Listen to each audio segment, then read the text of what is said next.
جی بالکل، اس وقت فیصل آباد کی تحصیل تاندلے والے میں موجود ہوں۔ یہاں پر جو نویں محرم کا جلوس ہے وہ شبیہ ذوالجناح برآمد ہو چکی ہے۔ ہمارے ساتھ منتظمین بھی ندیم اندیشہ موجود ہیں، ہم ان سے جاننے کی کوشش کریں گے کہ وہ آج کے دن کے حوالے سے کیا پیغامات دینا چاہیں گے۔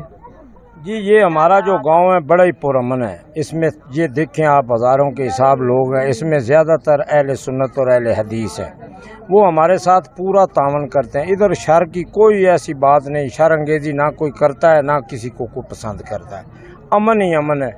پولیس بھی ہمارے ساتھ پورا تعاون کرتی ہے، ہم بھی چاہتے ہیں کہ یہ تا زندگی ہمارا امن کے ساتھ ہی چلتا رہے۔ جی بالکل، جیسا کہ آپ نے منتظمین کی بات سنی، ان کا کہنا ہے کہ ہمارا جو گاؤں ہے یہ مکمل طور پر پورا امن ہے، اور ادھر جو جلوس ہے وہ اپنے روایتی راستوں سے ہوتا ہوا قصر ابو طالب اختتام پذیر ہوگا۔ اگر بات کی جائے سیکورٹی کی تو سیکورٹی اداروں کی طرف سے فول پروف جو ہے سیکورٹی کے انتظامات کیے گئے ہیں۔ جی